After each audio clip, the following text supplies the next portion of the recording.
Hello, guys. So, in today's episode, we have Kyle from Valley to Peak Nutrition back on the show, and we're going to be talking through some nutrition strategies and approaches for any hiker or trekker who might be tackling a bit of a challenge event. So, when I talk about challenge events, this typically means some type of big kilometer or mile event which has a bit of a time cap on it. So, it might be a case of doing 50 or 100 kilometers in 24 or 48 hours or something like that. And I know these events are very, very popular all around the world. There's a million and one out there, and a lot of people are striving towards these things. So I thought it'd be really cool to have Kyle on the show just to chat through some of the nutritional approaches which may be useful and effective to get you through and help you perform at your best at this type of event. And even if you're not going towards this type of event, the ideas and the strategies are still going to be relevant to pretty much any hiker out there who may be doing a bit more of a longer, more challenging hike. So this episode is jam-packed with great information. I really hope you enjoy it. So let's get into it.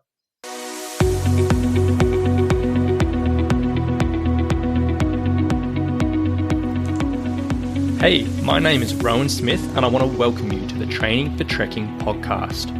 Now, this is the world's very first podcast which is entirely dedicated to helping you train, prepare, and conquer your upcoming hike, trek, or mountain adventure. So once a week, I'm going to be giving you quality and practical information on the subjects of physical preparation for trekking, dealing with altitude, and nutrition on the trail, so you can know everything you need to be doing to have the best chance of a safe, enjoyable, and successful adventure. So now you know what you're in for. Let's get into today's episode. All right, welcome, Carl. Welcome back to the show, mate. It's been a little while, and a long time coming. So really excited to have you back involved. Yeah, likewise. It's always great to be with you. And I mean, you and I chat quite a bit, on a non-podcast spectrum, but it's great to be back on the show. Appreciate you having me. Yeah, absolutely. Well, pretty much back by popular request at the moment, because we got such a cool topic to cover through this challenge hiking. Because so many people out there doing these cool adventures, doing these 50-kilometer, 100 kilometers in 24 hours, doing these massive Everest challenges or elevation challenges, whatever it may be. There's so many of these things popping up around the world, and people are really getting into it.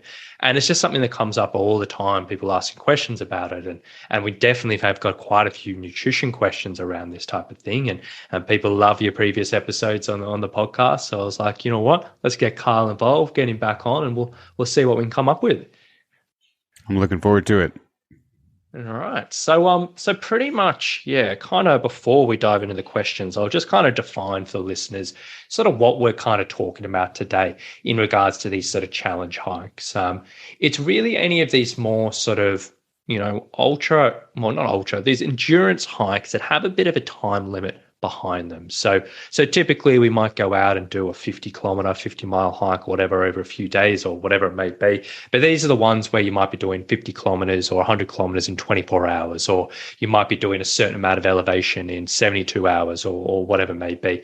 And these ones where you just are on a bit of a time limit, speed is a bit of an issue. You are not having so much rest. It's not like you're setting up camp, but we're just going and going and going.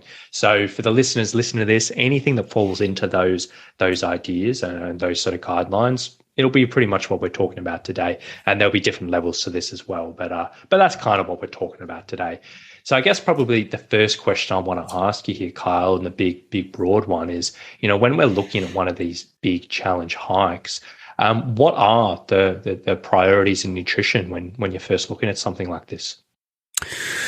Yeah, so I think it's good to evaluate things from a 30-foot perspective, the big picture, and then scale down from there. So I think that it's important, and this can be somewhat controversial, to know what your actual numbers are. What is the need, right? Because otherwise you're kind of just aiming in the dark and shooting from the hip and hoping that you're providing enough fuel to the body to be able to not only fuel the entire endeavor, because like you're talking about, these are long distance pursuits, but it adds a different layer and a different component when these pursuits are timed, or you're trying to hit a particular place, or you're trying to get somewhere in a particular rate of speed, right? So knowing your numbers, and when I say that, what we're talking about is not just knowing your caloric need, but knowing where those calories need to come from to provide the type of fuel that you're doing. So you have to look at distance, you have to look at overall output. How challenging is it? Because the more challenging the endeavor, the different type of fuel your body's going to rely on. And so the more that you provide that type of fuel, the better the body's going to respond, the better the body's going to perform, and the more that you're controlling the variables that do make a difference when it comes to time. So knowing not just what your calorie needs are, but what are your carbohydrate needs, what are your protein needs, what are your fat needs, and something like that. So that's kind of the general 30-foot overview. And when you detail it down from there, specifically, you need to know what your carb needs are, right? So a giant controversy in the world of endurance fueling is whether to fuel from fats or whether to fuel from carbs. And I think that there's this misconception that exists that you're either burning one or you're burning the other. And the reality is that the body's fuel system is dynamic, meaning it's alternating between different fuels at all times. Even if you eliminate all carbs and rely predominantly on fats, there still is a requisite amount of carbohydrates for some cells in the body to function on. So the body has the ability to convert a portion of that fat into carbs to continue to function. And the other piece that's missed is, fat as fuel can work, but muscles contract 3 times faster in the presence of carbohydrates than they do in the presence of fat. And I think a good scenario, and you and I might have chatted about this before, is in the US, if you're in Seattle, Washington, which is in the upper northwest corner of the country, and we say, okay, we need to go to New York, which is in the upper east coast portion of the country. We both get on a plane and you say, you know what, I'm going to fly west around the globe several hours in that airplane. And eventually I'm going to meet New York. And I say, well, I hate flying, Rowan. So I'm going to travel east and I'm going to get there in less time, although we're both going to arrive in New York. So it's not that one works and one doesn't. One just simply works more efficiently. So I think that that's important to remember, just laying that foundation. So detailing it down even more, knowing that the predominant fuel source, especially when the effort is high. So if the effort's moderate or if the effort's low, so if we're talking about trekking and we're talking about Everest Base Camp, we're talking about some of these other things.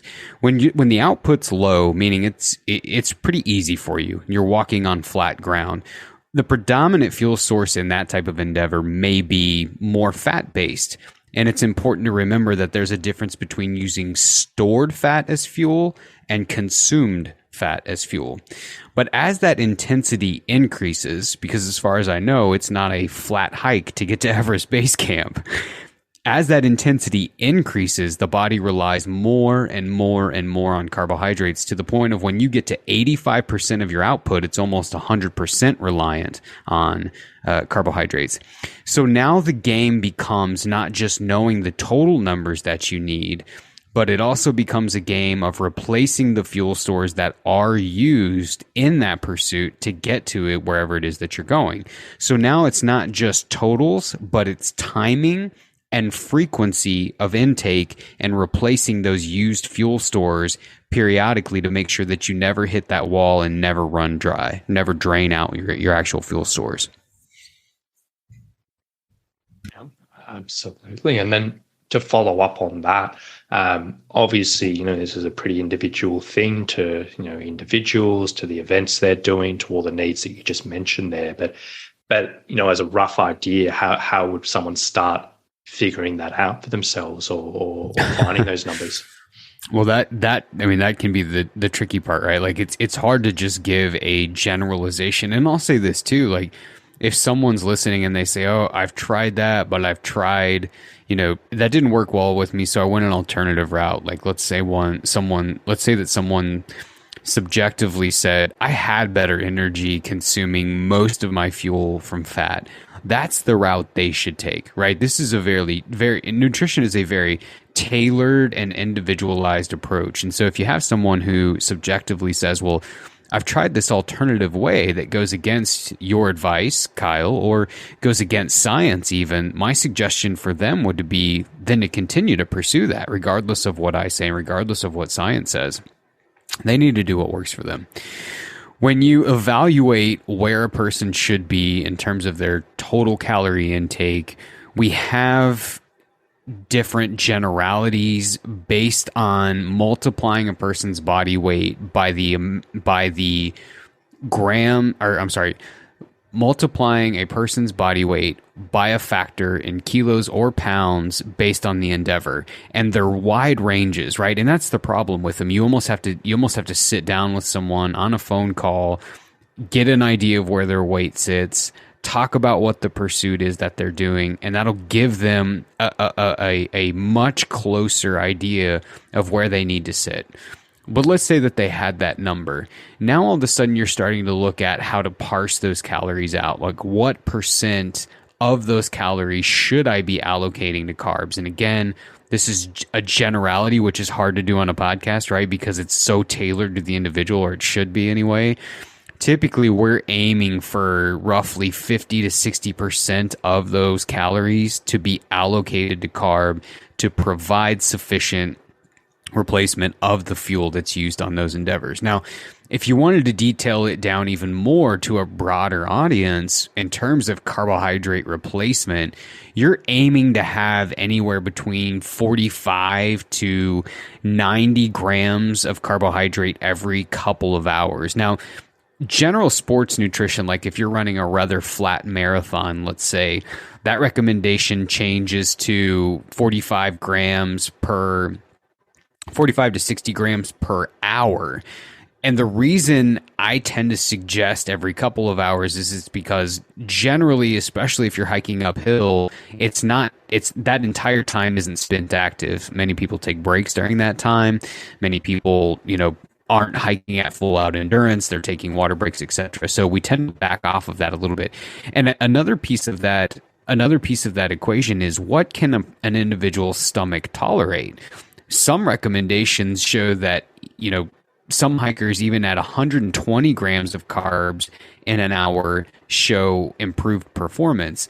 120 grams of carbs is a lot of carbs to be taking in an hour, right? And to the point of where if a person hasn't trained for that, if they've not been using that type of fuel on their training, it could cause some pretty significant GI issues. Their stomach would be upset because it's just not used to that volume of carbohydrate yet.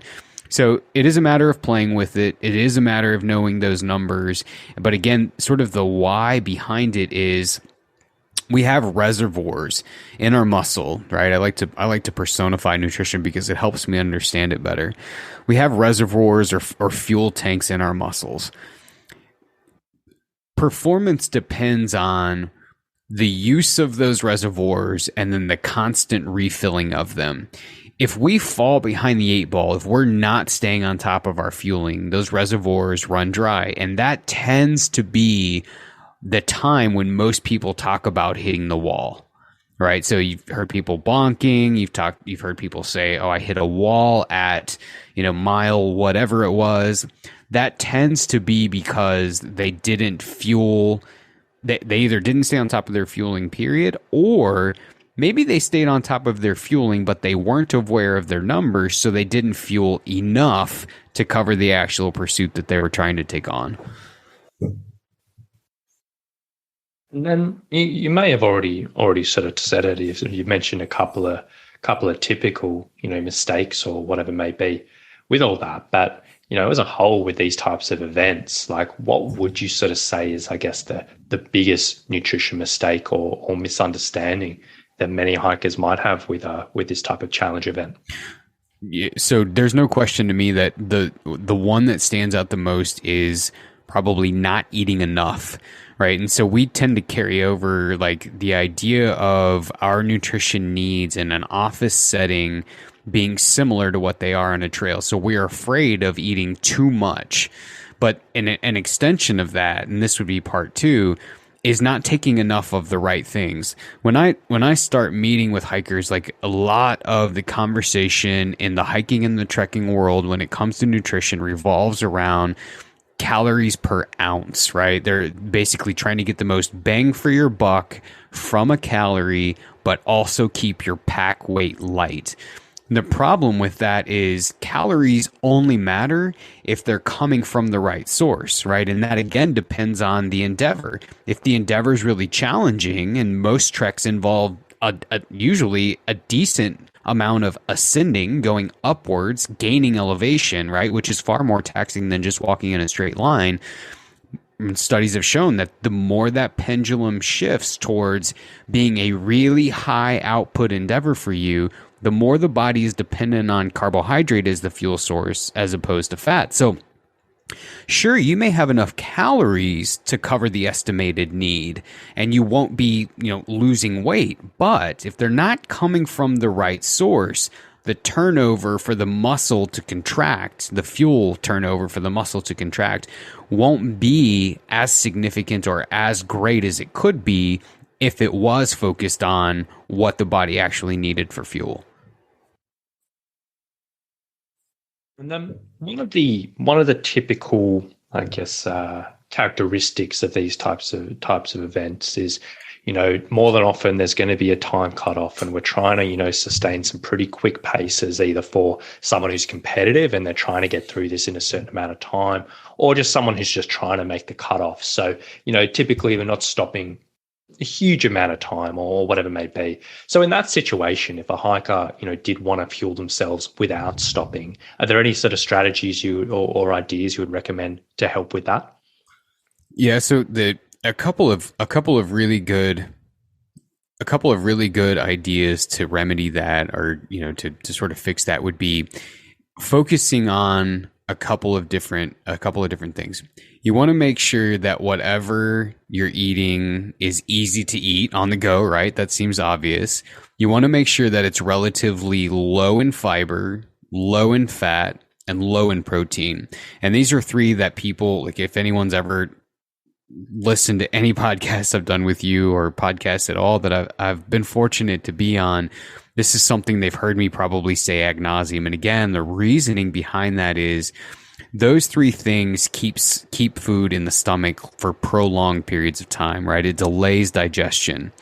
When you're hiking, you're having most of your blood is being pulled to your legs. It's not perfusing or providing blood flow to the stomach. So many people experience indigestion. When you get that combination of poor blood flow to the stomach, you've got restriction around the stomach because you're trying to carry a pack, and then you're throwing dietary factors in that cause delayed digestion like fat, fiber, and protein, you're really mounting evidence for a big problem, right? So then you have to pair those two. What is simple to eat on the go, relatively low in fat, low in fiber, low in protein? There's really three things that I've focused on and working with people on. Something that's easily consumable, like a gummy bear or a Twizzler or something along those lines, right? That's near instant fuel. Many carbohydrates take 5 to 10 minutes to reach the bloodstream.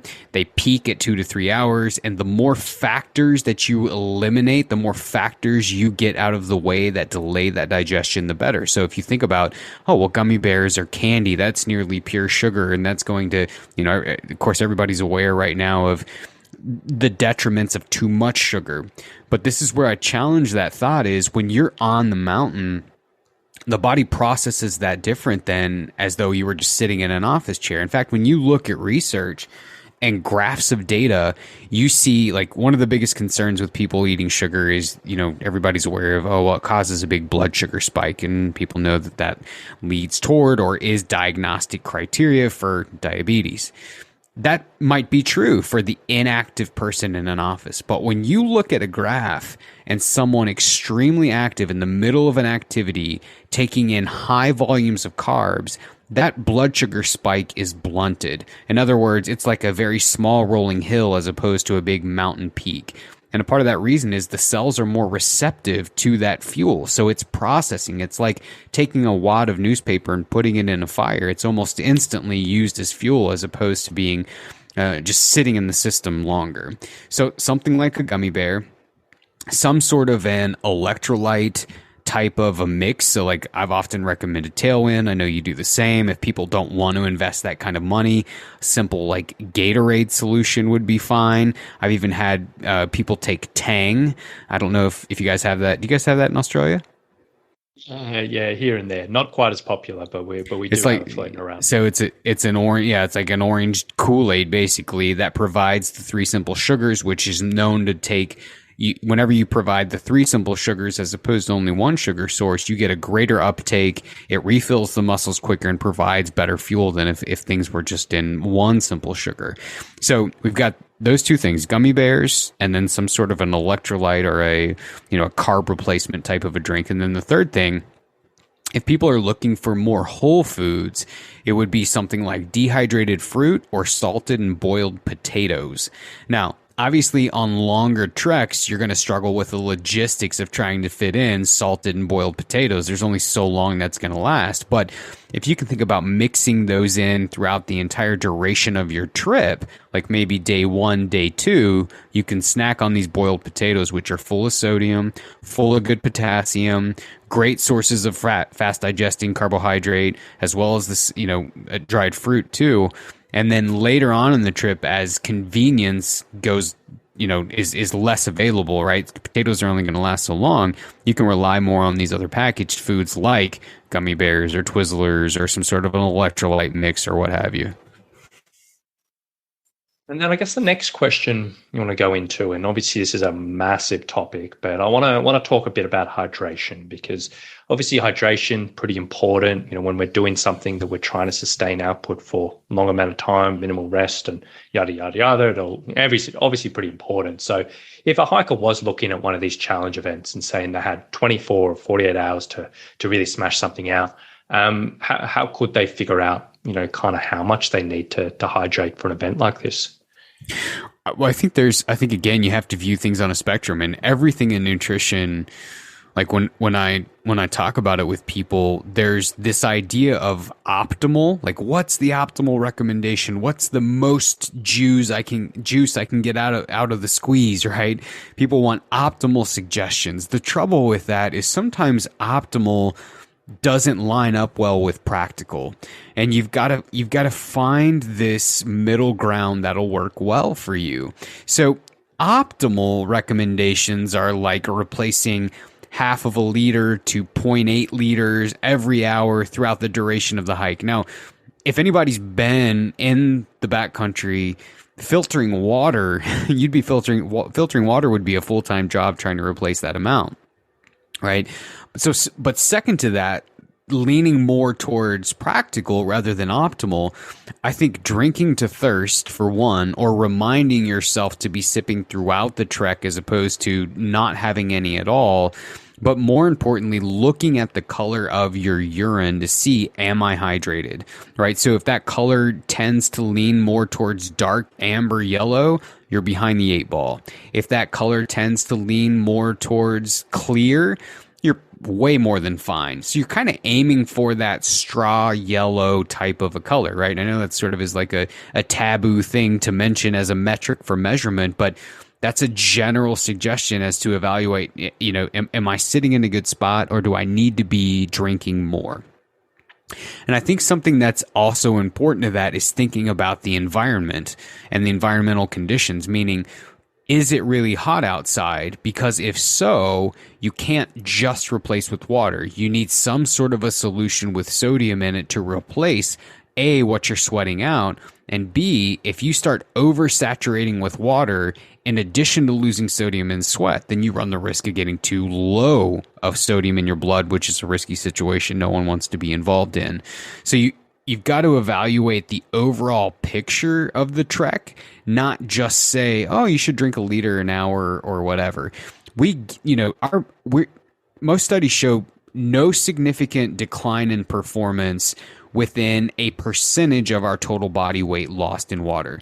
So anything over that, then you start to risk it. But that percentage is pretty generous. And if you're replacing with some regularity your fluid, you're going to be in a better off spot. And frankly, like, to me, part of the reason we all get out is like to enjoy it, to enjoy nature, to enjoy these awesome places, to take on physical tasks that are hard. And if we're adding components like, okay, well, measure your carbs and plan things in an Excel sheet and make sure that you're getting 0.4 to 0.8 liters per hour, like it just adds so much stress to the entire preparation that, to me, even if it is optimal, the practicality of it goes out the window, and you've got to strike that balance between, really enjoying this and still being close to your needs. One of the other characteristics of some of these particular challenge hikes is often, considering they're only, short, time limited, pretty quick, is often there'll be sort of checkpoint stops where there'll be, maybe you'll sort of sit down for a while and have an hour's sleep or half an hour's sleep. And sometimes they sort of have food stops provided, and they'll have sort of an array of different foods that people can, munch down on briefly. And so people head out on the trail, they'll carry their little pack, they'll bring snacks, they'll bring water, whatever it may be, but they sort of plan to eat at these sort of food stops with the food provided. Now, if someone rolled into one of these food stops, and it probably will go off, pretty similar to what you're talking about before, but if someone rolled into one of these food stops, say 12 hours in a 20-hour adventure, 24-hour adventure, what types of things should they be maybe looking at and leaning towards, and what types of things would you say, potentially they'd want to avoid?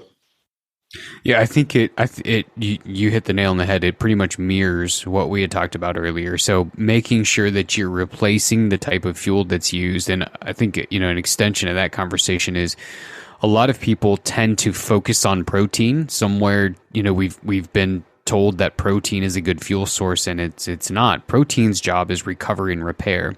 So when you're at these rest stops or these different checkpoints along the way for a refueling station, making sure that of what's available, you're taking in the right thing. And I think second to that, maybe you're privy to this knowledge or you're not, but if trying to be aware of what's going to be at those stations so that if that you're going to tolerate that or not. And if you're not, what's a potential alternative that you could take in instead to make sure that you're not suffering the consequences of either A, not taking the fuel at all, or B, and maybe worse, taking the fuel but being in so much pain in the stomach because you can't tolerate it that you end up having to, stop. You have to end up disqualifying yourself because you just simply can't continue on. So the constant replacement of that fuel, making sure that it sits well with you, making sure that there's not loads of fat and fiber and protein that complicate the issue of less blood flow to the stomach, and just making sure that you're being well fueled to take on the next leg of whatever that race is. So we've talked through fuel choices. We've talked through hydration. On the nutrition front, when we are looking at these types of events, is there anything else nutrition-wise that a hiker might be able to use to give them a bit of an edge to get through this, whether it's just to get through this big challenge or potentially go a bit quicker? No. Right. And so here's like a couple of things that I am often referencing with the folks that I work with is two things. Number one, if you can master the basics, right? And the basics are knowing those numbers, making sure that you're meeting your personal energy demand, supplying the type of fuel that's going to be used in the endeavor that you're pursuing, and then making sure that you're replacing those at proper intervals along the way, right? Getting those 60 to 90 grams of carbs every couple of hours to replace the stores that have been used. If you can master those basics, it's going to take you far, far, far further in terms of feeling good and performing well than trying to chase any sort of a secret, magic pill, whether that's a literal magic supplement or, or not. So I think that's number one. Number two is, the other thing that I often teach a lot is what gets measured gets managed. So there is value in knowing your numbers. Yes, it can be tedious to calculate that up. It can be tedious to use a tracker and really evaluate how many calories you're getting in, what's your carbohydrate intake, what's your protein intake. But knowing those numbers gives you the comfort of being sure, right? It gives you a confidence and a certainty that you're fueled well, which is going to give you confidence on the trail itself to know that any limitations you face is either a genetic or a training limitation. It's not because of the fuel.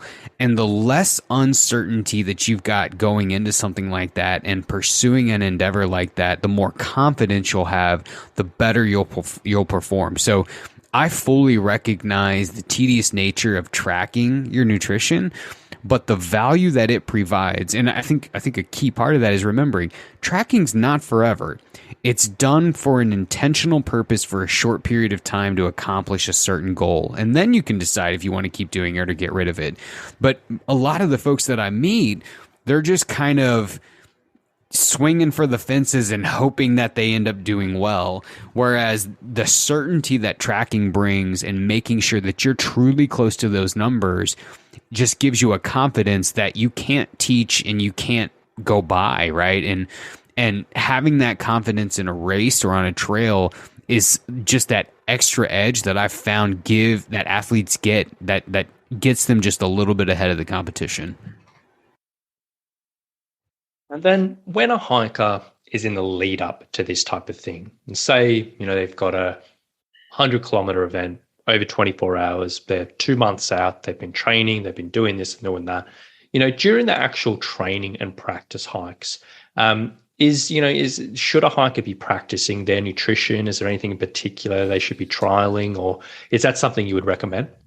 Yeah, absolutely. As much as you're able, you should experiment with these things before the actual race, right? And one of the prime examples is like what I'd referenced earlier. So studies have shown as much as 120 grams of carbs every hour, improving the performance and preserving the muscle, meaning no muscle loss was happened in an ultra endurance mountain run in this study. If the average person, without training their stomach for it, tried to go out and consume 120 grams an hour over an extended period of time, I would put a lot on the fact that they would be unable to take that in. Or if they could force it down, they would be in a tremendous amount of pain, and the situation end up not winding up being good. So the more that you can get into trialing different foods at different doses in different time intervals, the more likely you again are going to have that confidence of what works on the trail. The less guesses and hopes that are involved with this, the more confidence you're going to have that you're going to do well, and that's going to translate into better performance automatically. So, 100% yes. If you can trial what you're planning to do on race day and then just duplicate that on race day, the more advantageous seat that you're going to be in. And then let's fast forward a little bit then. So now say let's say a hiker is about 48, 72 hours before this actual event, and they've just a day or two or three before they head off and start on this thing. Is there anything in particular a hiker should be focusing on, during this time, nutrition-wise at all? Yep, and you're probably starting to see a theme in this. Carb loading is a term that gets thrown around a lot, right? So it's essentially those 48, 72 hours beforehand increasing your carbohydrate intake as an overall intake throughout the day. Now, traditional thought patterns with carb with carb loading is just eating a big meal of pasta the night before, and people call that them carb loads, a carb load. In reality, it's a strategic intake spread out over a couple of days where you actually start to carb load and make sure that those fuel reserves are topped off. Now, the other thing that I think is a misconception is the total diet looks a lot different. It doesn't tend to have as much fiber. It doesn't tend to have a bunch of meat and protein. It doesn't tend to have a bunch of salad and vegetables, right? Because those foods take up volume in the stomach and limits how much carb you can take in. So on those days, the overall spread of what you're actually eating at a meal may tend to look more like a carb-rich diet. But that's good because, again, those carb stores in our muscle and in our liver are like fuel reserves. And the moment that you start out on the endeavor, it's going to be tapping into those fuel reserves. And the more that those are topped out, the better their performance is going to be. And then making sure that those continue to stay topped out throughout the duration of that activity, the more likely you're going to perform well throughout the entire duration of the activity. Now, second to that is, many people will complain of feeling a bit fluffy after a couple of days of carb loading. And most of that fluffiness is caused by fluid retention. For every gram of carbohydrate you store about 4 grams of water, right? So it's a 4-to-1 ratio. So not only are you starting out with good carb stores, but you're also starting out well hydrated as well. So, there are multiple benefits, and that fluffiness will go away over time because, again, as you begin to utilize that stored carbohydrate, you also naturally will lose some of that water, and it'll dissipate. Final question I kind of want to ask you here. If you yourself personally were in one of these challenge events and say you had 24 hours to get through 60 miles of hiking, so yeah, a fair big crack. And if we threw performance out the window and say, look, we've covered all that, we've ticked off all your bases. If you knew itself, this was just going to be a massive mental challenge of just trudging through this, just pushing through, no sleep, just not having a great time. What is one food that you would bring just to help you purely with your mental state? That's a good question, and it's an interesting one because I think you and I have talked just sort of personally that in June I'm going to do a 60-mile hike that's going to take place over 48 hours, so it's definitely going to be challenging. And I got to thinking about this question. I had a couple of answers. So mental state, let's say that time wasn't necessarily of the essence. I had some wiggle room. I'd bring coffee, right? Which would also then require I bring a little bitty stove. But to me, that weight penalty for a cup of coffee, just being able to sit for 10 minutes, make that cup of coffee and sit there, take in the scenery before making the last push, that would be a giant mental boost to me. And let's say, okay, well, Kyle, you can't take the stove, you can't take coffee, and you've got to stick to something strictly from food. There's no question that I would take PB&Js. I love peanut butter and jelly sandwiches, and they are ultimately one of the best fuel foods. I go light on the peanut butter to try to keep the fat content relatively low, but it's a combination of slow and fast digesting carbs. So I get the jelly's going to provide immediate fuel. The bread on the PB&J is going to slowly break down over time and provide some efficient fuel that lasts over the course of, a couple of hours as opposed to providing an immediate fuel source. And I just love the taste of them. They're a great morale booster. So if I had to pick one thing, that's probably what I'm taking. Yeah, nice one. I like those, simple, but even just the thought of me sitting down and be able to make a coffee for myself, like, well, game changer there, or having a simple sandwich like that. Yeah, sometimes half the battle just giving yourself a treat in these environments. So no, that's awesome. And I think we've covered some really, really, really solid information today. And I think you've gone to some great detail around some of these topics, and particularly all this stuff we talked about today. So relevant for people in these events, and so relevant for people with these challenges, because so many people are doing them, and obviously any little extra bit helps to get you there, and nutrition's such a massive factor. So really, really appreciate you diving into this, taking the time, and sharing a bit of knowledge around all this. So for anyone listening today, say maybe they did have a big challenge event coming up that they want to prepare for, or maybe they were just preparing, for their hiking season, or, but getting out in the backcountry or whatever it may be, and they were wanting a little bit extra help with their nutrition. What would be the best place that they could sort of find you?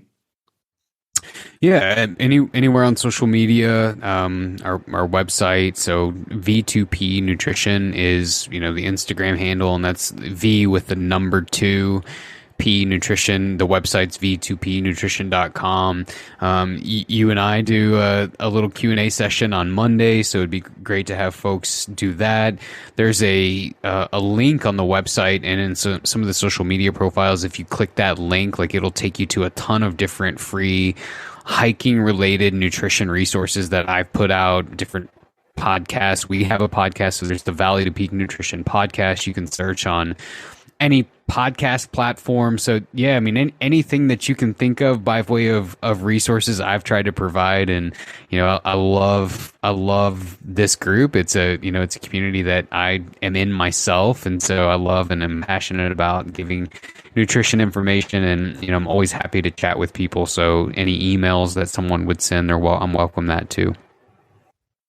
Oh, good. Awesome. Well, what I'll do is for all the listeners, I'll leave a bunch of links below in the show notes so you can check out all those things Kyle mentioned and have a suss through all of that. So, but aside from that, Kyle, it's been absolutely awesome, having you back on board this podcast. Been a long time coming to get to another episode, and I think this has been super, super valuable. So thanks for so much taking the time to come on board. It's been absolutely awesome, and really, really appreciate it.